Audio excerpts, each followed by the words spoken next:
Hello, my dear students. Myself, Dr. Pitambar Humne, founder Botany for You, and working as Associate Professor and Head Department of Botany, Dharampet MP Dev Memorial Science College, Nagpur, Maharashtra, India. I welcome you all in this online platform for the students of Life Sciences Botany for You. Friends, from today onwards, we will see the different MCQ based lectures on semester 4 Botany paper 1 and 2 as per the syllabi of RTM Nagpur University, Nagpur. Every lecture will be based on one unit, and in this way, I will try to provide the 8 different lectures which will be based on MCQ type of the questions, and that will be helpful to you in preparation of your examination conducted online by the university. From this examination, that is summer 2021, university is going to introduce the pattern of question in a different manner. That is the one option correct, two option correct, match the pairs, fill in the blanks, and true or false.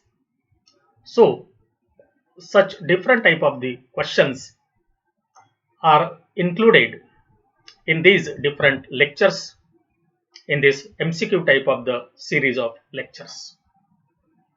So today we will see the lecture based on the paper 1, that is anatomy and embryology of angiosperms, unit 1.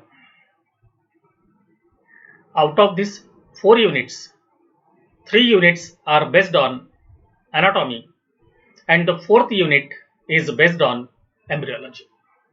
So first of all, let's see the syllabi of this unit. In the first unit of this paper, which include the part of the anatomy, that is the basic body plan of the angiosperms, then modular type of the growth, then the meristems and classification of meristems based on the origin and based on the position. The next one, that is permanent tissue and their functions, which includes the 2 different type of the tissues, that is simple tissues and second one is a complex tissues. Simple tissue includes parenchyma, cholenchyma and sclerenchyma, and the complex tissue include the xylem and the phloem. If you see the definition of the tissue, then it is a group of cells having similar structure, similar function and similar origin. So if you see the different type of the cells which are present in the phloem and the xylem, they are structurally different and hence they are known as the complex tissues. So let's see the different MCQs based on this unit of the paper 1. Question number 1, that is, which of the following is an example of module?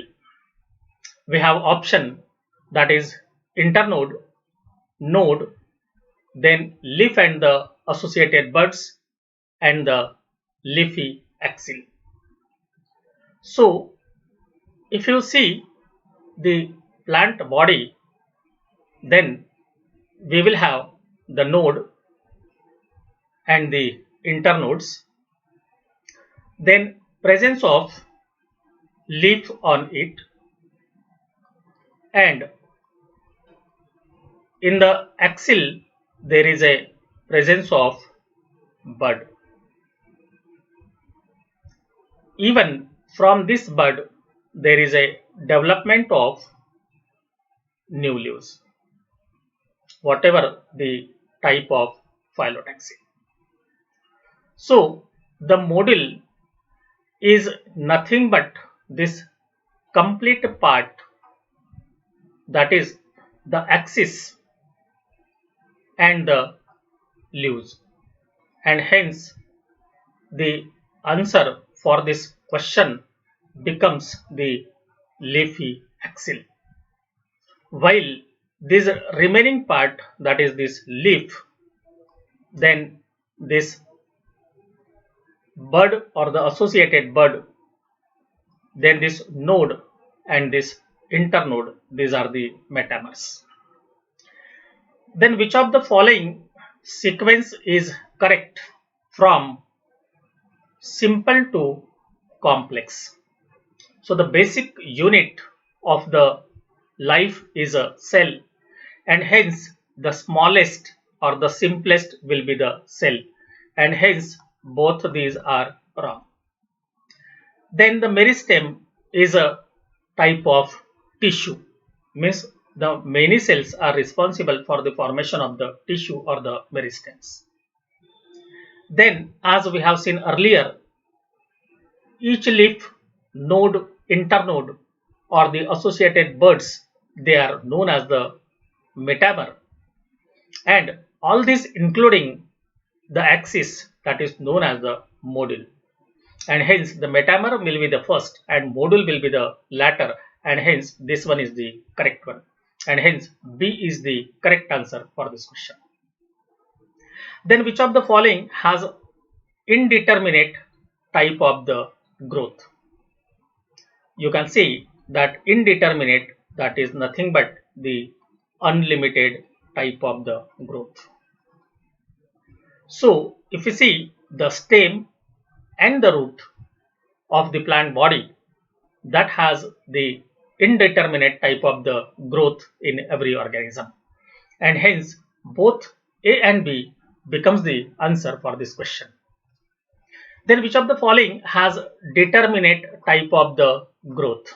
If you see the development of the leaves on the plant body or the axis, development of the flowers and development of the fruits, they have the limited growth, and the limited means the determinate type of the growth, and hence all the above becomes the answer for this question. Then which of the following is an example of the metamer?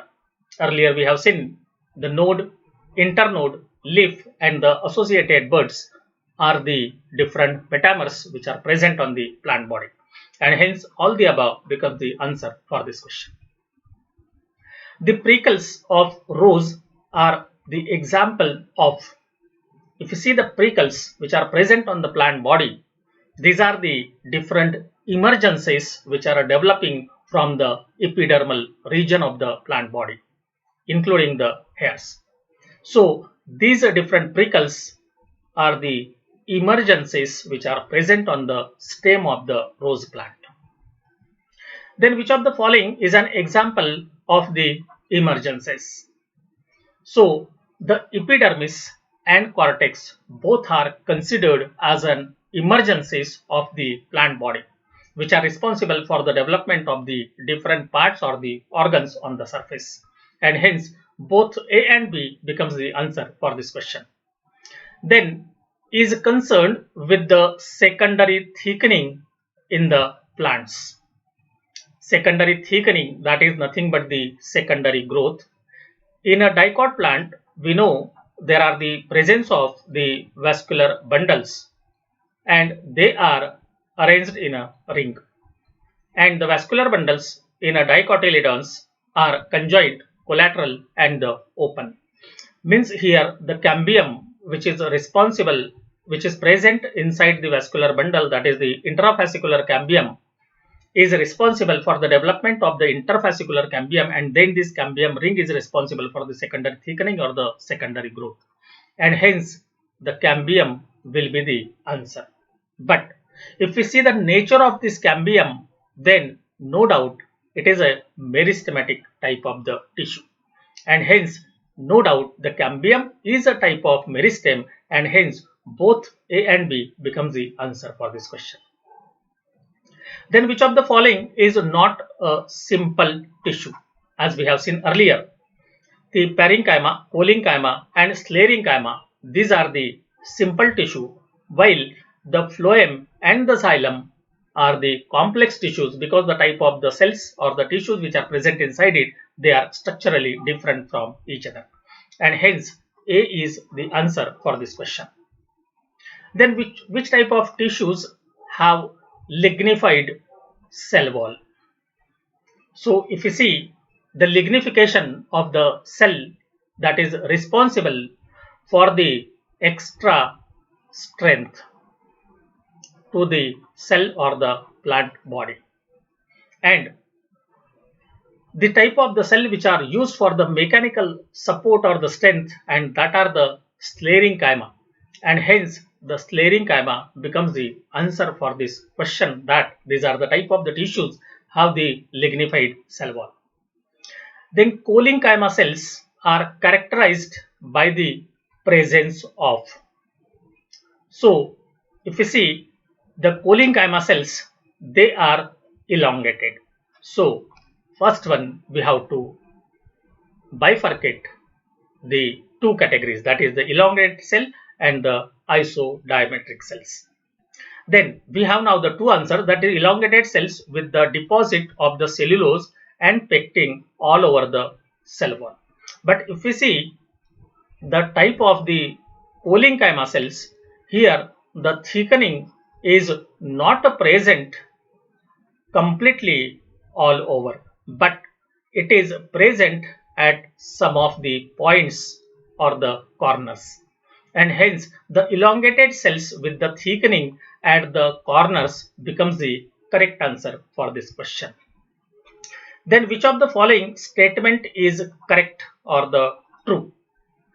First one, that is thin walled living cells are called parenchymatous.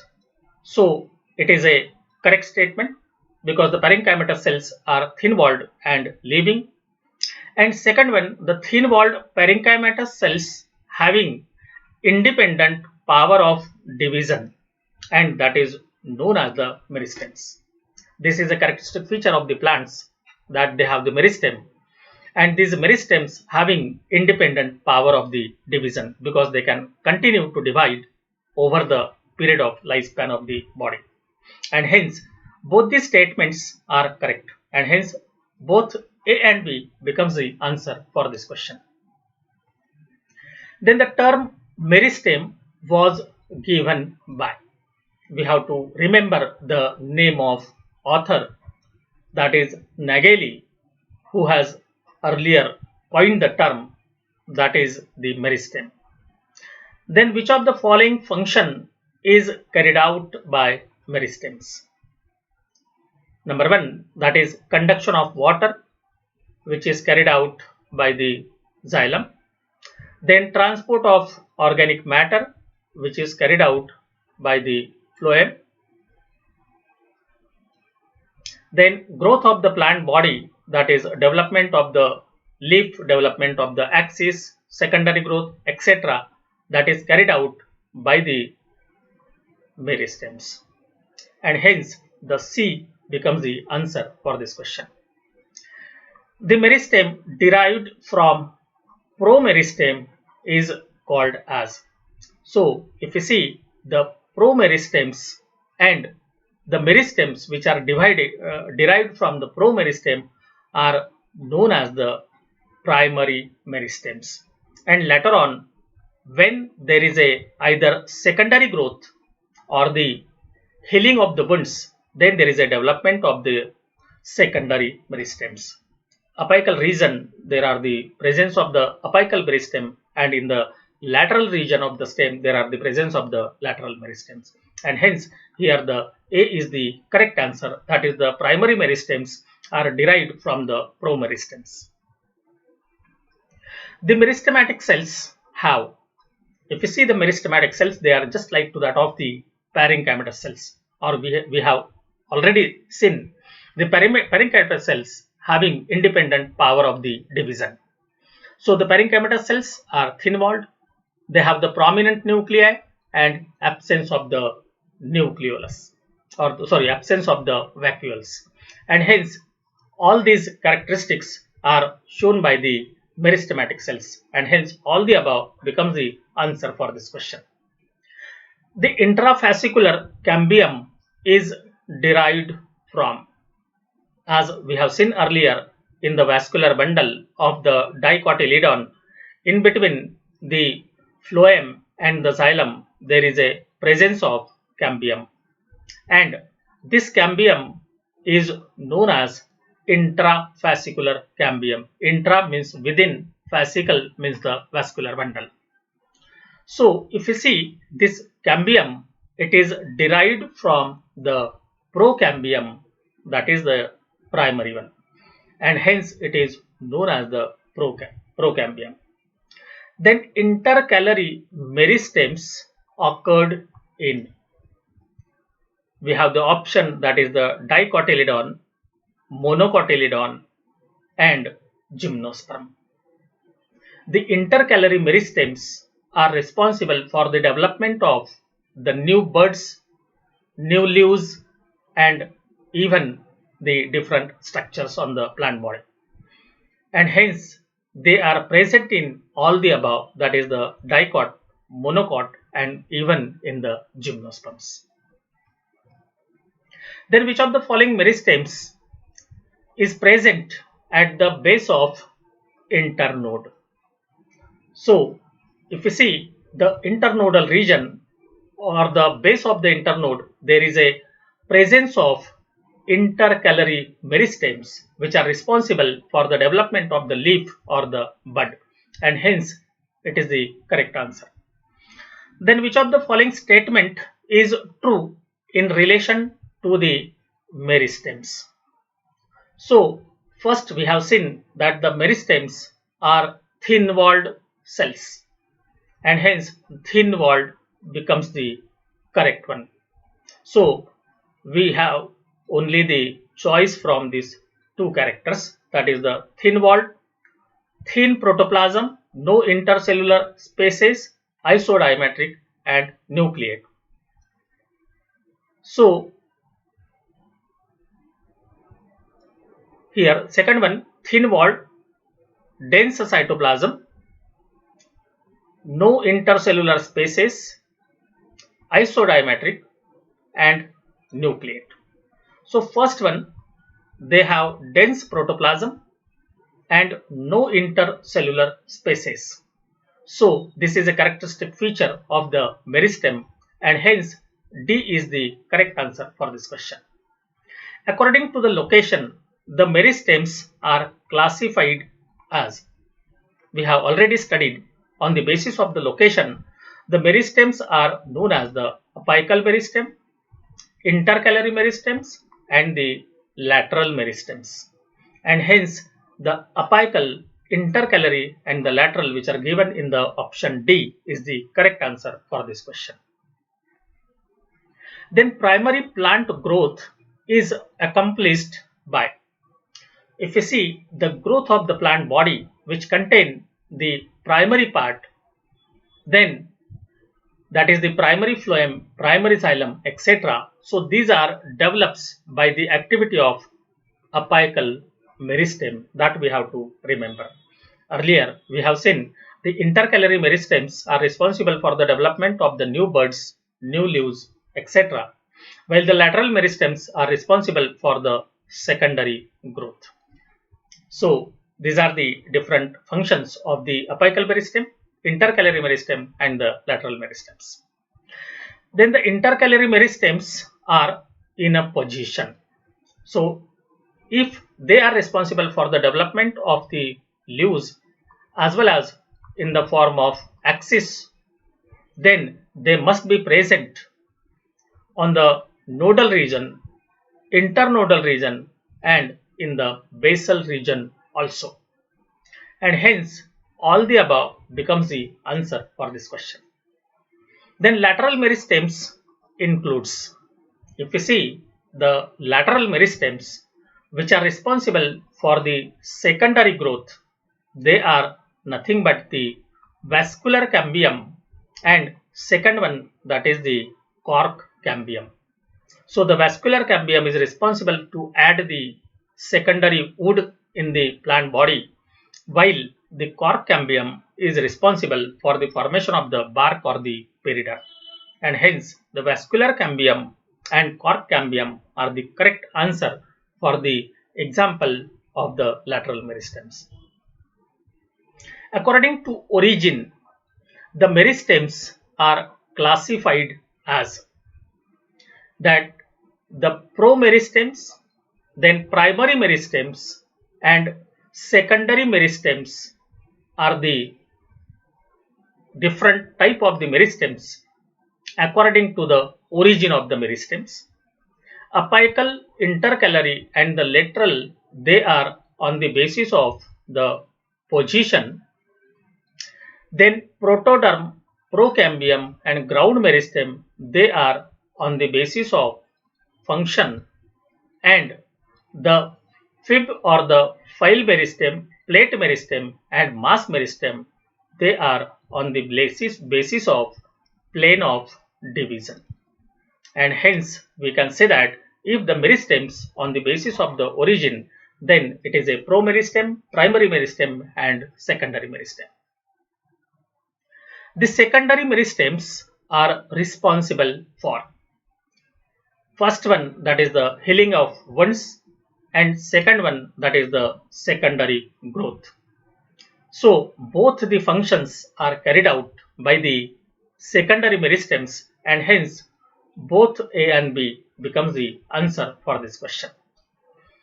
Then promeristem is also called as, you have to remember the different names which are given to the promeristem, that is primordial meristem, or meristem, and embryonic meristem. All these three are the names of promeristem, and hence all the above becomes the answer for this question.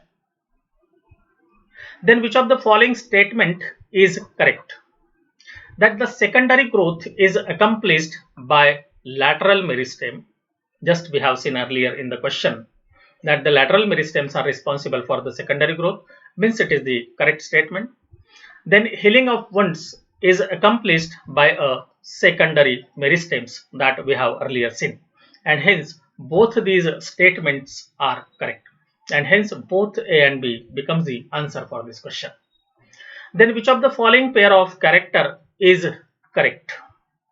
So here in the examination you will have the question that is match the pairs, and you have to match the pairs correctly. So here I have given all the complete matching pairs so that you must remember for your examination. So the promeristems are responsible for the development of the new organs.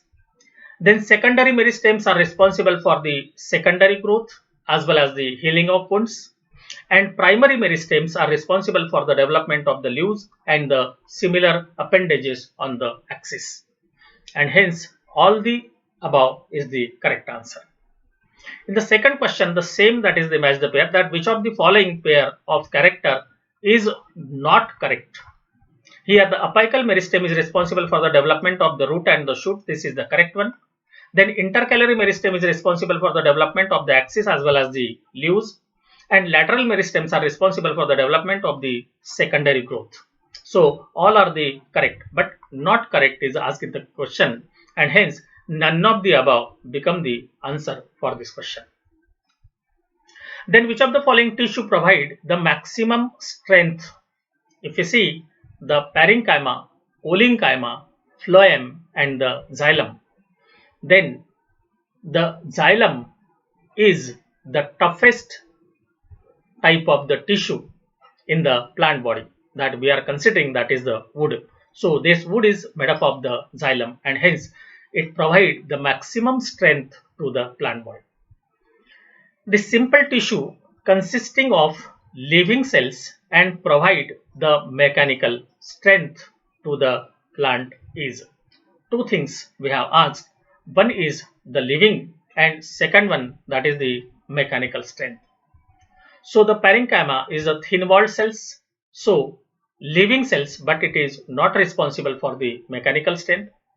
Sclerenchyma is not living, and hence it is though responsible for the mechanical strength, but it is a dead cells. Parenchyma is responsible for the mechanical strength as well as it is a living cell, and hence it is the correct answer. Chlorine-chyma is same to that of the parenchyma. It is responsible, it is living cells, but it is responsible for the photosynthesis and not for the mechanical strength. And hence C is the correct answer for this question. Then the tissue forming long, flexible but strong strands in a leaf stalk and climber's stem is. You should remember that in the stalk of the leaves as well as in the stem of the different climbers, the elongated cells which are present and are responsible for the mechanical strength, and that are the parenchyma, and hence it is the correct answer for this question. Then flesh of the fruit is mainly consist of. As a general knowledge, we must have the knowledge about such a type of the questions. If we see the fruits, that fruits are usually made up of the parenchymatous type of the cells in the pulp. So the parenchyma becomes the correct answer for this question. If the flesh is made up of the sclerenchyma, then it becomes the tough. So only rarely it is present. Parenchyma is present in the stem and the leaf stalk, and chlorine-chyma in the photosynthesizing organs of the body. In most of the plants, the ground tissue consists of, if you see the different ground tissues, that is the epidermal region, cortical region, different tissues in the monocot stem, that is the ground tissue. So all these are made up of the parenchymatous type of the cell, and hence it is the answer. Then is a tissue which has dead cells in the functional state. As earlier we have seen, the parenchyma, parenchyma, and even the cells of the phloem, these are the living one, while the sclerenchyma is a dead cell, and hence sclerenchyma is the tissue containing the dead cells. Then which of the following tissue belongs to phloem? If you see the phloem, which is consisting of the different type of the cells, that is, it consists of the sieve tubes, it consists of companion cells, it consists of parenchyma and the fibers, and in addition to that, again there are the presence of transfer cells in phloem and the xylem. So all these are present in the phloem, and hence all the above become the answer for this question. The phloem cells, which are responsible for short distance transport of the metabolite, are called as. Such a type of the cells which are responsible for the short distance transport of the different metabolite, that is the organic material, they are known as the transport cells. Then which of the following tissue consists of dead cells? Parenchyma, parenchyma, and phloem. Earlier we have seen the sclerenchyma is a dead cells. So the maximum cells which are present in the xylem, they are sclerenchymatous, and hence the xylem is the tissue consists of the dead cells. Then which of the following elements are engaged in conduction of water in gymnosperm and primitive angiosperms? If you see the evolution of the organism with respect to the anatomy, the vessels are found to be absent in the gymnosperm and pteridophyte, and even in a primitive angiosperms. Sieve tubes and companion cells are the components of the phloem, and they are not involved in the conduction of water. So we have only the two options, that is the vessels and the tracheids, while in the gymnosperm the vessels are found to be absent, and hence the correct answer becomes the tracheids. Plant regeneration can occur from mature parenchyma because it forms bulk of the ground tissue. Wrong one. It can de-differentiate. This is correct one. Because the reversal of the differentiation is possible in even the mature parenchymatous cells, and such a type of the reversal of the differentiation is known as the de-differentiation. Even there is no cell wall, this is wrong one, and only are nucleate, wrong one. So the B is the correct answer for this question. Then phloem and xylem belongs to the complex tissue, as we know as per the syllabi. That here the parenchyma, cholenchyma and sclerenchyma, they are the simple tissue, while the phloem and xylem, they are the complex tissue, and hence the complex tissue becomes the answer for this question. Then tissue taking part in transporting organic nutrients from the source or storage, means after the formation of the organic nutrients, that is by the photosynthesis, it is transported to each and every part of the body, and that is through the phloem. We have the two type of the conducting tissues, that is the phloem and the xylem. The phloem is responsible for the organic food material, and the xylem is responsible for the transport of water and mineral. In addition to that, it is responsible for the mechanical strength, and hence the correct answer with respect to the transport of the organic nutrient is the phloem. In which of the following group of plants vessels are found to be absent? Earlier we have seen in the question that the vessels are found to be absent in the Pteridophyta and Gymnosperm also, and hence the Gymnosperm is the correct answer for this question. Then the tyloses are found in. If we see the structure of xylem, that is the vessels, so inside the vessels, here there is a development of the balloon-like structures in the lumen of the vessels, which are known as tyloses. So such a type of the structures are present or found in the vessels, that is the correct answer. Then sieve tubes are ideal for nutrient transport because they have no end walls, wrong one. They have bordered pits, but that is not the reason. Then narrow lumen reach in the cytoplasm, this is also the wrong one. For the transport of the nutrient media, there is a need of the broad lumen and with the little peripheral cytoplasm, so that from the lumen the nutrient or the organic food material can be transported, and hence the D is the correct answer for this question. Then tracheary elements are the vessels and tracheids, they are combinedly called as tracheary elements, and hence here the tracheary elements are suberized, then full of the dense cytoplasm, they are elongated with the lignified walls and small and the numerous. All the cells which are present, they are small and the numerous. Then full of dense cytoplasm, this is also the wrong one, and they are only suberized, that is also the wrong one. So they are elongated cells and having the lignified wall, that is the vessels and the tracheids both, and hence C is the correct answer for this question. Then long pointed sclerenchyma cells are called as, if you see the long and pointed sclerenchymatous type of the cells, so these are the fibers, and hence the fiber is the correct answer for this question.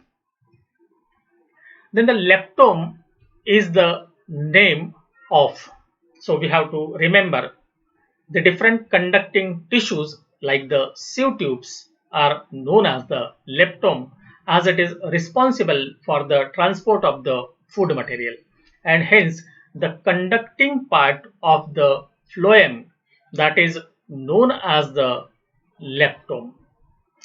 Then conducting part of the xylem is known as, so we have to again remember the answer for this question, that is the hadrome is the name which is given to the conducting part of the xylem, that is the vessels and tracheids. The function of sieve tube is to, as we have seen earlier, the xylem is responsible for the conduction of water and mineral, while the phloem is responsible for the transport of organic material, and hence it is responsible for the translocation of the organic food material, as the sieve tube is a part of the phloem, and hence B is the correct answer for this question. The function of vessels or xylem is, as we have seen, the function of xylem, that conduction of water, conduction of mineral and mechanical strength, and hence the translocation of water, translocation of mineral and to provide the mechanical strength are the functions of vessels or xylem, and hence all the above becomes the answer for this question. Then tracheary elements are, we have earlier seen, that is the vessels, and tracheids are commonly called as the tracheary elements, and hence A is the correct answer for this question. Then cholechyma is characterized by, earlier we have seen that the cholechyma cells are elongated. So the elongated cells with the thickening at the selected places and the elongated cells with the uniform thickenings. In a different language we have seen the same question, and already I told you there is a thickening to the cells of the cholechyma at the certain points, that is the corners, and hence thickening at the selected places or the corner is the correct answer for this question. Then sieve tubes are characterized by, first one, that is the absence of septa, second one simple oblique septa, third one perforated longitudinal wall, and fourth one, that is perforated oblique septa.